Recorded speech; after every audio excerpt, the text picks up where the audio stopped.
Good morning दोस्तों, आपका स्वागत है मेरे चैनल शॉर्ट टाइम पे। 8.1 और 8.2 हम कर चुके हैं एनसीईआरटी की। उसी सीरीज में अगली एक्सरसाइज 8.3 करते हैं एनसीईआरटी। क्वेश्चन नंबर देखते हैं क्या लिखा हुआ है।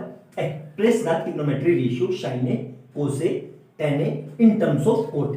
मतलब मुझे sin A cos A और tan A को cot A की फॉर्म में लिखना है। करेंगे कैसे, ध्यान से देखेंगे। सबसे पहले ले लेते हैं हम sin A। अब देखो करेंगे कैसे, ध्यान से समझना।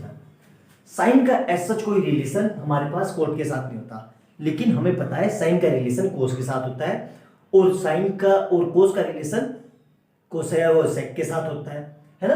और कोसेक का रिलेशन फिर कोट के साथ होता है। तो करेंगे कैसे, ध्यान से देखना।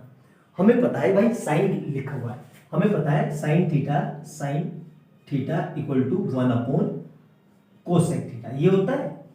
और हमें ये भी पता है cosec square theta minus cot square theta equal to 1। तो मतलब मैं यहां से क्या लिख सकता हूं, cosec square theta equal to 1 plus cot square theta.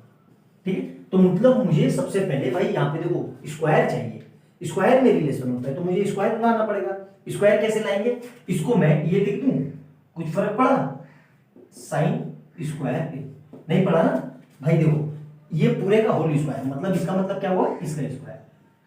और पावर की पावर हो तो पावर से इनकी मल्टीप्लाई हो जाएगी, इसका मतलब क्या है 1/2, तो 2 × 1/2 तो कट के वही लौट के आ गया। तो इसको मैंने क्या लिख लिया, ये यहां तक समझ में आया। अब इसको मैं क्या लिख सकता हूं, देखो इसको मैं वापस से ये लिख सकता हूं अंडर रूट के अंदर 1 अपॉन कोसेक स्क्वायर। ठीक है, इस साइन को वापस से इस फार्मूले से ये लिख लिया। अब कोसेक को वापस से मैं इस फार्मूले से ये लिख सकता हूं, तो यहां से क्या आ जाएगा अंडर रूट के अंदर 1 अपॉन कोसेक की जगह स्क्वायर किया, देखो ध्यान से, तो 1 प्लस कोट स्क्वायर ए। तो फाइनल इस पे 1 पे रूट लगाओ या कुछ भी लिखो कोई फर्क नहीं पड़ता। तो फाइनली मैं ये लिख सकता हूं अंडर रूट के अंदर 1 प्लस कोट स्क्वायर, मतलब साइन का रिलेशन कोट के साथ ये आएगा। क्लियर है, यहां तक हमारा फर्स्ट पार्ट प्रूव हो गया। अब देखो सेकंड पार्ट कैसे करेंगे, कोस का रिलेशन निकालना है। ठीक है, ध्यान से देखना।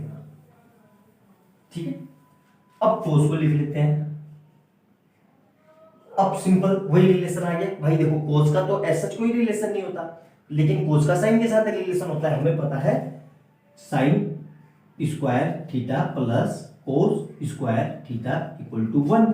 और यहां से मैं कोस स्क्वायर थीटा को ये लिख सकता हूं 1 minus sign square theta, 1 minus sign square theta लिख सकता हूं। तो मुझे इस पे स्क्वायर लाना पड़ेगा, फिर इस पे स्क्वायर तो नहीं है। स्क्वायर लाने के लिए क्या करेंगे, सिंपल सा है, इसको मैं फिर से ये लिख सकता हूं कोस स्क्वायर ए का होल स्क्वायर। ये चीज समझ में आया। अब मैंने ऐसे क्यों किया, क्योंकि मुझे स्क्वायर लाएंगे तभी तो ये रिलेशन मिलेगा, ये आ गया। अब इस वापस से इसकी जगह मैं ये लिखता हूं अंडर रूट के अंदर 1 माइनस साइन स्क्वायर ए। यहां तक क्लियर है। अब फिर से फर्दर मैं ये लिख सकता हूं, यहां पे देखो 1 minus 1 upon cos square cosec square A. Clear है यार। अब कोसेक को वापस से इस फार्मूले से क्या लिख सकता हूं, अंडर रूट के अंदर 1 minus 1 upon 1 plus cot square A. यहां तक क्लियर है, मेरे ख्याल से कोई डाउट नहीं होगा। अब देखो इसको सोल्व कर लेते हैं। ठीक है, तो इसको सोल्व करने के लिए क्या करना पड़ेगा, ध्यान से देखो एलसीएम लेते हैं। इसके नीचे कुछ नहीं है तो 1 ये इधर मल्टीप्लाई में ये इधर, तो क्या आएगा 1 प्लस कोट स्क्वायर ए और minus 1 upon 1 plus cot square A, 1 plus cot square. और ये पूरा किस में चल रहा है, अंडर रूट में। तो देखो ये प्लस का 1 ये माइनस 1, तो इससे ये कट गया। तो यहां से मेरे पास क्या आ गया, देखो ध्यान से, कोट स्क्वायर ए अपॉन अंडर रूट के अंदर 1 प्लस कोट स्क्वायर ए। लेकिन अभी काम खत्म नहीं हुआ है, देखो ध्यान से। इस कोट स्क्वायर को, क्योंकि स्क्वायर के रूट और स्क्वायर हो तो एक बाहर आ जाता है, तो यहां से मैं क्या आ जाएगा मेरे पास कोट ए, और नीचे क्या आ जाएगा 1 plus cot square A. Clear है यार। मतलब कोस का कोट की फॉर्म में ये रिलेशन होता है। यहां तक समझ में आ गया, मेरे ख्याल से बहुत सिंपल है, समझ में आ गया वो, कोई दिक्कत नहीं है। तीसरा देखते हैं। तीसरा क्या निकालना है मेरे को रिलेशन, तीसरा रिलेशन निकालना है मुझे tan के साथ। तो भाई सिंपल सी बात है, tan A इक्वल टू क्या होता है 1 अपॉन कोट ए। तो ये तो डायरेक्ट एक लाइन का ही रिलेशन है, हो गया क्वेश्चन। बताओ क्या मुश्किल था, लेकिन बस इसमें थिंकिंग कैसे करनी थी, हमें करना कैसे है, वो मैंने आपको समझाने की कोशिश की है। बहुत अच्छा, बहुत शानदार क्वेश्चन है, अच्छे से देखना वीडियो को, एक एक स्टेप समझना, आपको समझ में आ जाएगा।